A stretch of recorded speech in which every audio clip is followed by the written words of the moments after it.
नमस्कार, जय श्री कृष्णा, जय माता दी, जय सिया राम। आज आप सभी के समक्ष 2024 अक्टूबर माह के व्रत और त्योहार का विषय वस्तु लेकर के उपस्थित हुआ हूँ। अक्टूबर महीने में कौन कौन से दिन क्या क्या पर्व पड़ने वाले हैं, इनका सूची मैंने ग्रीक पंचांग और पैसिफिक स्टैंडर्ड टाइम के मुताबिक इन दोनों को आधार लेकर के प्रस्तुत कर रहा हूँ। आशा है इससे लाभान्वित होते हुए आपके जो नित्य नैमित्तिक कर्म हैं उनके लिए सहायक सिद्ध हो। आइए अब विलंब नहीं करते हुए जो भी इस माह में व्रत त्योहार पढ़ रहे हैं उनका सरसरती मैं आप तक पहुंचा रहा हूं। अक्टूबर माह के पहला दिन मंगलवार पड़ेगा और इस दिन आश्विन कृष्ण चतुर्दशी अमावस्या, सर्वपितृ अमावस्या, दर्श अमावस्या का पर्व रहेगा। 2 तारीख बुधवार के दिन अमावस्या का पर्व रहेगा और साथ में सूर्य ग्रहण उस दिन लगेगा। हालांकि ग्रहण अमेरिका में नहीं लगने वाला है, दक्षिण अमेरिका के भी दक्षिण भाग में ये ग्रहण दिखाई देगा। इसमें से भी चिली, अर्जेंटीना, उरुग्वे, पराग्वे और Pacific ocean, Atlantic ocean, Antarctica ocean के ऊपर से दिखाई देगा और हवाई में भी ये दिखाई देने वाला है। और हवाई के टाइम के हिसाब से देखा जाए तो सुबह 6:10 से ये ग्रहण शुरू होकर के 7:57 तक ये रहेगा। तो इस प्रकार का ग्रहण का स्वरूप रहेगा और बाकी विश्व के कोई भी कोने में ये ग्रहण नहीं दिखाई देने वाला है। और जहां ग्रहण नहीं लगने वाला है वहां पर ग्रहण के नियमों को पालन करने की जरूरत नहीं होती है। 3 तारीख बृहस्पतिवार है, उस दिन से शारदीय नवरात्र प्रारंभ होगा। आश्विन शुक्ल पक्ष की प्रतिपदा का दिन जो विश्व के सभी कोने में जो हिंदू धर्म से आबद्ध हैं, जो माता रानी के उपासना आराधना हर कोई व्यक्ति घर घर में करते हैं, और ऐसा महान पर्व ये शारदीय नवरात्र का प्रारंभ 3 तारीख बृहस्पतिवार के दिन से प्रारंभ होगा। और इस दिन घट स्थापना, यवरोपण और देवी की आराधना अनुष्ठान यहीं से प्रारंभ होता है। 4 तारीख शुक्रवार के दिन चंद्र दर्शन आश्विन शुक्ल द्वितीया का पर्व रहेगा। 5 तारीख शनिवार के दिन आश्विन शुक्ल तृतीया का पर्व रहेगा। 6 तारीख रविवार के दिन आश्विन शुक्ल चतुर्थी विनायक चतुर्थी का पर्व रहेगा। 7 तारीख सोमवार के दिन आश्विन शुक्ल पंचमी का पर्व रहेगा। 8 तारीख मंगलवार के दिन आश्विन शुक्ल षष्ठी का पर्व रहेगा। इस दिन सरस्वती मैया का आवाहन, बिल्व निमंत्रण, कल्पारंभ और स्कंद षष्ठी का पर्व रहेगा।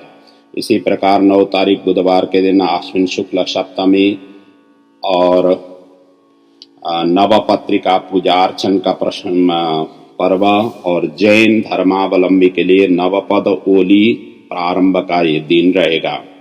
इसी प्रकार 10 तारीख गुरुवार के दिन आश्विन शुक्ल अष्टमी का पर्व रहेगा, जिसको दुर्गाष्टमी के नाम से हम सभी जानते हैं। मासिक दुर्गाष्टमी संधि पूजा इस दिन रहेगा और इसी दिन माँ जगदम्बिका प्राकट्य के स्वरूप में हम मनाते हैं।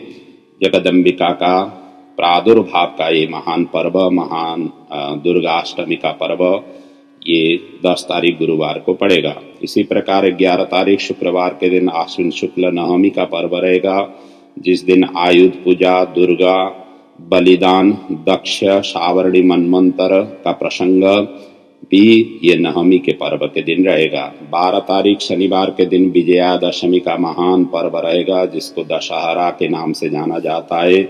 इसी दिन आकर के माँ दुर्गा की जो आराधना उपासना अनुष्ठान पहली नवरात्र से किया गया था, इस दिन आकर के विसर्जन किया जाता है। और विद्यारंभ के लिए भी ये दिन बहुत ही पवित्र और शुभ माना जाता है। आगे जा करके 13 तारीख रविवार के दिन पापांकुशा एकादशी का पर्व रहेगा। 14 तारीख सोमवार के दिन सोम प्रदोष व्रत और पद्मनाभ द्वादशी का पर्व रहेगा। 16 तारीख बुधवार के दिन आश्विन शुक्ल पूर्णिमा, जिसको शरद पूर्णिमा के नाम से जाना जाता है, कोजागर पूजा इस दिन रहेगा। और इस दिन ही तुला राशि में भगवान सूर्य नारायण प्रवेश होंगे, इसलिए तुला संक्रांति का पर्व भी इसी दिन रहेगा। और नवपद ओली पर्व का जो जैन धर्मावलंबी सप्तमी से प्रारंभ करके व्रत अनुष्ठान आराधना करते हैं, वो ये नवपद ओली का पूर्णता भी इसी दिन आकर के होगा। इसी प्रकार 17 तारीख गुरुवार के दिन कार्तिक कृष्ण प्रतिपदा का पर्व रहेगा।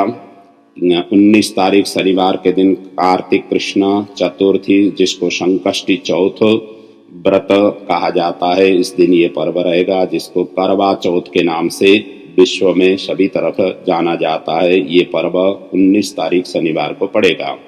20 तारीख रविवार के दिन रोहिणी व्रत का पर्व रहेगा।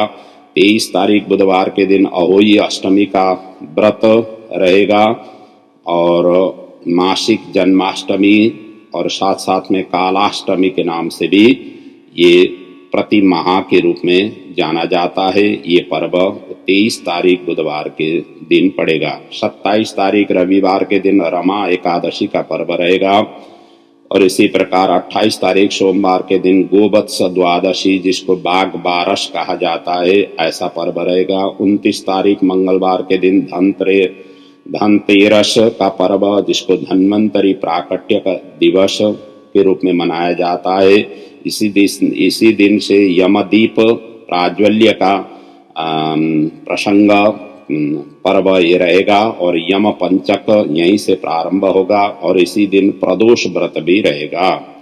इसी प्रकार 30 तारीख बुधवार के दिन काली चौदश, जिसको छोटी दिवाली के नाम से जाना जाता है, नरक चतुर्दशी का नाम से जाना जाता है। और विशेष रूप से इस दिन हनुमान जी की उपासना आराधना पूजन अर्चन करने का विधान है, क्योंकि काली चौदश के दिन ही भगवान श्री हनुमान जी प्रकट हुए थे। कल्पांतर भेद में ये हनुमान जी के जन्म 2 पर्व आ जाते हैं। एक तो रामनवमी के बाद का जो पूर्णमासी आ जाता है, उस दिन हनुमान जी का प्राकट्य हनुमान जयंती उस समय भी मनाया जाता है और ये काली चौदश के दिन भी। और मासिक शिवरात्रि का पर्व भी इसी दिन 30 तारीख बुधवार को पड़ेगा। 31 तारीख गुरुवार के दिन बड़ी दिवाली का महान पर्व रहेगा, जिस दिन महालक्ष्मी की विशेष रूप से निश्चित काल में पूजन अर्चन किया जाता है। कार्तिक कृष्ण अमावस्या का ये पर्व है, जिस दिन शारदा पूजन किया जाता है। दर्श अमावस्या, अन्नदान और कमला जयंती का पर्व भी इसी दिन होगा।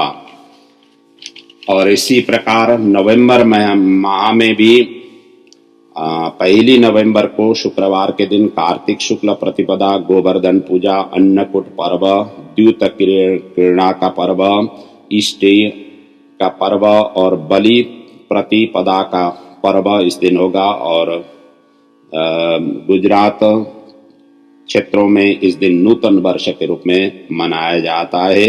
ऐसा महान पर्व ये 1 नवंबर शुक्रवार के दिन पड़ेगा। 2 नवंबर शनिवार के दिन कार्तिक शुक्ल द्वितीया, जिसको भैया दूज के नाम से जाना जाता है, यम द्वितीया का ये पर्व है और इस दिन चंद्र दर्शन होगा और यहीं आकर के यम पंचक पूर्ण हो जाता है। 6 तारीख नवंबर के दिन बुधवार है इस दिन और लाभ पंचमी का महान पर्व रहेगा। 9 तारीख शनिवार के दिन गोपाष्टमी का पर्व रहेगा। 11 तारीख सोमवार के दिन भीष्म पंचक के प्रारंभ होगा और 14 तारीख नवंबर गुरुवार के दिन देव दिवाली, जिसको कार्तिक शुक्ल पूर्णिमा के नाम से जाना जाता है, ये पर्व 14 नवंबर को पड़ेगा। ये तो हो गया आपको संक्षेप में जो अक्टूबर माह के और नवंबर के भी कुछ प्रमुख त्योहार व्रत।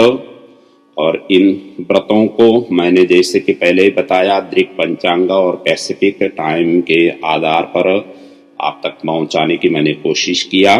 आशा है इससे लाभान्वित होते हुए अपने नित्य नैमित्तिक कर्म के लिए सहायक सिद्ध हो।